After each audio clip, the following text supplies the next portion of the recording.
Hikoyani o'qishda Avrora Islomning qalbi orqali Padmajaning xonasiga kirib boramiz. U qo'rqib ketdi. Karavot ustida qonga belangan uzun bo'yli bir erkak hushsiz yotibdi. Yoki o'lganmi?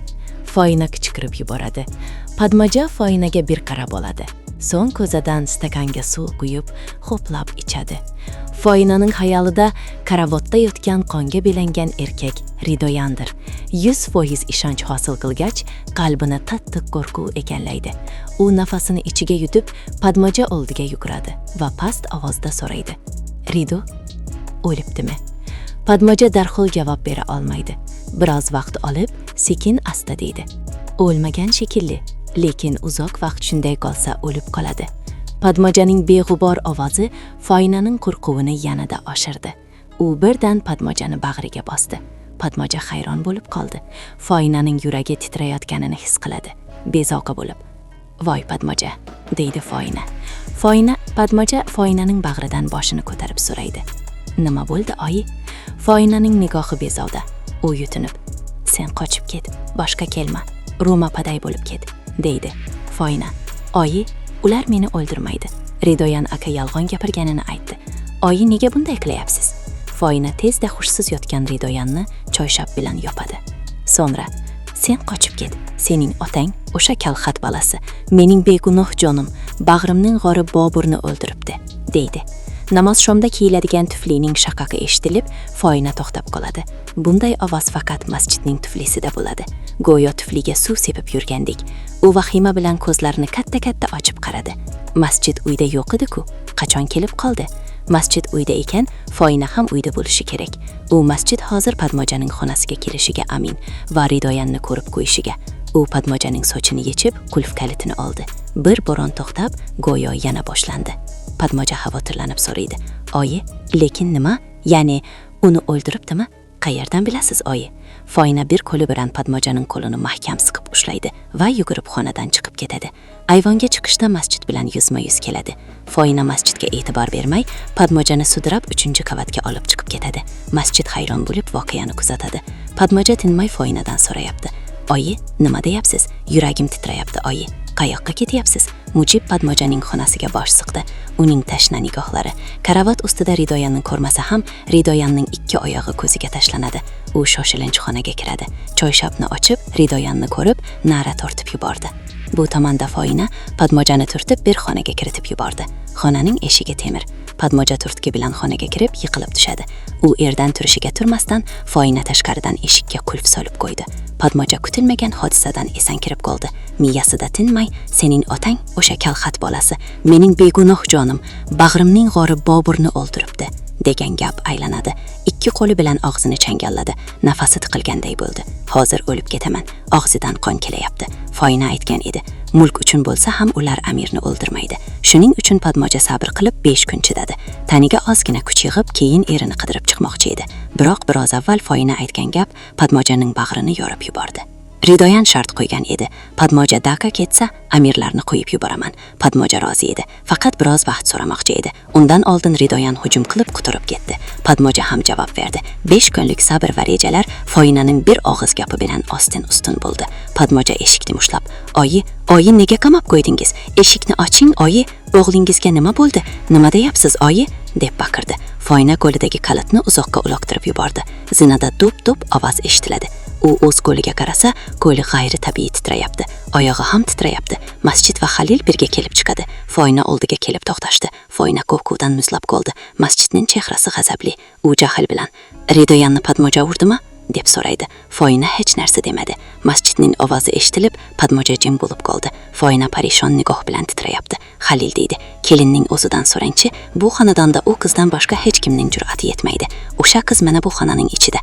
Foyna eshikka yopishib turibdi. Halilning gapini eshitib yanada mahkam yopishdi. Masjid Foynani turtib chetlatdi. Eshikda qulf ko'rdi. Shu payt Padmaja eshikni mushlab: "Oyi, eshikni oching, u yerda nima bo'lyapti?" deb baqirdi. Masjidning g'azabli chehrasi yanada vahimali tus oldi. U Foynadan kalitni so'radi. "Kalitni ber." "Nima deyapti? Qulog'iga kirmaydi." "Kalitni ber." Foyna do'dilaydi. "Yo'q." Masjid Foynaning og'zini changalladi. So'ng past ovozda: "Kalitni ber deyapman." Foyna yana: "Kalit yo'q", dedi. Masjid yana bir bor: "Kalitni ber deyman. Sariqning qayeriga yoshirding? Kalit yo'qmi?" "Kalit yo'q menda", dedi Foyna ovozini balandlatib.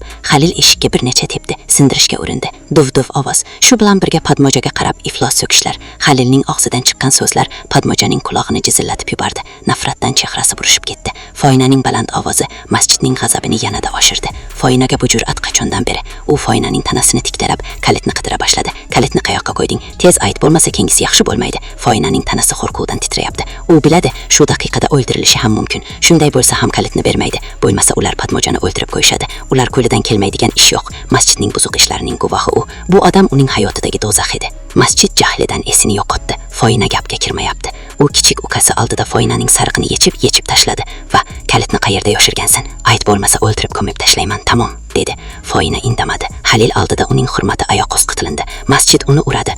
Or nomusni allaqachon yo'qotgan. Yangidan yo'qotadigan narsasi yo'q. Yosh ham o'tib ketdi. Faqat ularning qurboni Padmoja bo'lmasin xolos. Masjid hech qanday yo'l bilan Foynadan kalitni topa olmadi.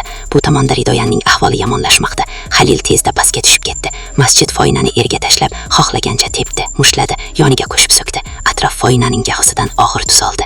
Foynaning yig'isi Padmojaning qulog'iga keldi. U chinqirib yubordi. Ota, onamni urmang, zo'r bermang, ota, yolvoraman, onamning joni chiqib ketdi.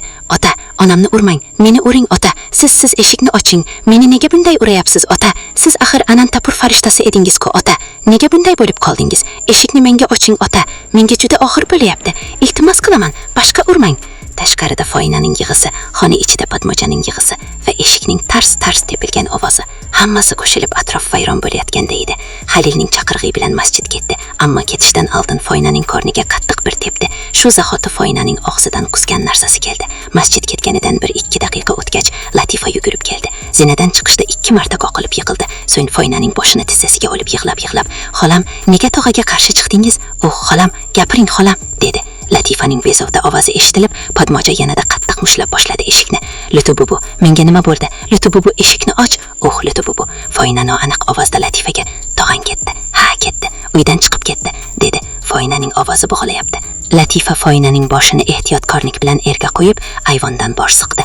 Tashqarida masjid, Halil, Madan va uy darvozaboni Berka ho'kiz aravasiga Ridoyanni ortib darvoza oldiga borib qolishibdi. U kelib Foynaga, "Chiqib ketishdi, xola", dedi. Padmoja eshikni tars mushlayapti. Yaqindan ovoz eshitilyapti. Foyna barmog'i bilan o'ng tomonni ko'rsatib, "Ana u yerdan qidir, kalitni topasan, eshikni och", dedi. Latifa Foynaning aytganicha kalitni qirdida pokdi, so'ng eshikni ochdi. Padmoja otilib chiqdi. Foynani ko'rib qo'l-oyog'i muzlab ketdi. Ustida sariq yo'q, yubkasi tizzasigacha shimarilgan, rangbar bluzkada qondoqlari, burnidan qon oqyapti. Ikki ko'zi shishib ketgan, qo'l-oyog'i jarohatlangan, keksa insonni ham ayamabdi. Padmoja tez cho'kib Foynani quchoqlab yig'ladi. "Oyi, nega kalitni bermadingiz? Ular odam o'z xotinini buncha uradimi? Lutububu, onamni ushlab tur." Latifa yig'lab xundiramoqda. U yig'lab, "Padmoja, sen hech narsani bilmaysan. Tog'am shunaqa uradi. Hozir onamni ushlab tur", dedi. Latifa va Padmoja ikkalovlon Foynani ushlab 3-qavatdagi boshqa xonaga olib borishdi. Avval Rumpa, keyin Roni yotgan xonaga. 1-qavatga olib borishning iloji yo'q edi. Foyna oyog'ini to'g'rilay olmayapti, ko'zlari tinmay yumilyapti. Padmoja g'alati bir tuyg'u his qilmoqda. Onasi o'limidan oldin shunday tuyg'u bo'lgandi. Padmoja seskanib ketdi, ko'zlaridan yosh oqdi. Ichida yig'lab Xudoga yolvordi. "Allohim, nega bunday bo'lyapti menga? Qanday imtihon bu? Atrofim buncha shafqatsizmi? Qayerdasan onajon? Qayerdasiz Barijon otajon? Men juda yolg'izman, juda ham." Padmoja yig'isini tiydi. Foynaga qarash kerak. Foynani karavotga yotqizgan edi. U to'xtab, "Mening baliqdek jonim bormi? O'lmasa edim. Sen qochib ket." Padmoja, "Oyi, men sizni tashlab hech qayoqqa ketmang. Lutububu, iliq suv va mening xonamdagi shkafning o'ng tomonidagi idishdan savlon hamda paxta olib kel", dedi. Padmojaning buyrug'i bilan Latifa chiqib ketdi. Foyna mehrli nigoh bilan Padmojaga qarab, "Yig'lama qizim, yig'lama", dedi. Padmojaning go'zal ko'zlarida yosh ko'li, to'xtovsiz yosh oqyapti. U Foynaning bir qo'lini peshonasiga qo'yib, umidsiz va ojiz ovozda, "Oyi, nima qilay? Har gal hammasi yaxshi bo'ladi deb o'ylasam, dahshatli voqealarga duch kelaman. Chiday olmayman. Bunday yomon muhitda qanday chidayman? O'zimni biroz avval kuchli his qilgan edim.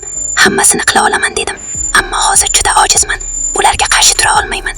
Siz yaxshi bo'ling, oyi. O'g'lingiz haqiqatan." Padmoja qarasa, Foynaning ko'zi yumilibdi. Padmojaning yuragi ezilib ketdi. U Foynaning burniga qo'lini olib bordi. Nafas olayaptimi? Tekshirdi. Shu payt Latifa savlon, paxta va iliq suv bilan xonaga kirdi. Foyna uxlayapti. Gapirishga holi yo'q. Padmojaning oyog'ida yora bor. 5 kunda yirtilgan yoralar tuzaladimi? Qishda aksincha og'rig'i kuchayadi. Oyog'ining ahvoliga qarab, u yoqqa ham to'xtamaydi Padmoja. U bezovta, yuragida bir zarra tinchlik yo'q. Ridoyan tushda o'rmondan qaytayotgan edi. Padmoja Amir o'rmonda bir joyda qamalgan yoki jasadi bo'lsa kerak deb o'ylaydi. Bu xayol miyasiga kelishi bilan u tezda boshini changallab g'o'ldiradi. Yo'q, nima deb o'ylayapman? Hech narsa bo'lmagan, hech kimga hech narsa bo'lmagan. Hammasi yaxshi. U foynani Latifaga topshirib, pastga qavatga tushdi. Pichoq boshqa dirgan oldi. Bugun soch o'rmadan, soch o'rib olgan. Uyda hech qanday erkak yo'q. Hammasi kasalxonada. Ular qaytib kelmasdan oldin Amirni topish kerak. Shu bilan birga yashirin sirlarni ham. Mehmonxonada Amina bor edi. U bolaga qichiriq yediryapti. Beg'ubor qiyofada, hech qanday shoshilinch va tashvish yo'q. Ridoyanning ahvoli qanday? Ko'rmabdi. Bu odam faqat Roni uchun yig'laydi, boshqa hech kim uchun emas. Lekin nega? Oiladagilar bilan masohani saqlaydi. Agar gapirsa, mag'rur va qattiq gaplar aytadi. Shom namozini o'qib chiqdi. Bugun o'rmonda o'ladi yoki ertaga. Bu uyning erkaklari qo'lida. U ichida o'limga rozi bo'lgan. Sekin qadamlar bilan o'rmonda kiradi. Opalari juda esiga tushyapti. U o'lsa ularga nima bo'ladi? Juda yig'laydilarmi? Yig'lab isitmasi chiqib ketarmikan? Purona ko'p yig'lagandan keyin isitmasi chiqadi. Hikoyani o'qishda Avrora Islomning qalbi orqali Padmajaning xonasiga kirib boramiz. U qo'rqib ketdi. Karavot ustida qonga belangan uzun bo'yli bir erkak hushsiz yotibdi. Yoki o'lganmi? Foyna qichqirib yuboradi. Padmaja foynaga bir qarab oladi. So'ng ko'zadan stakanga suv quyib, ho'plab ichadi.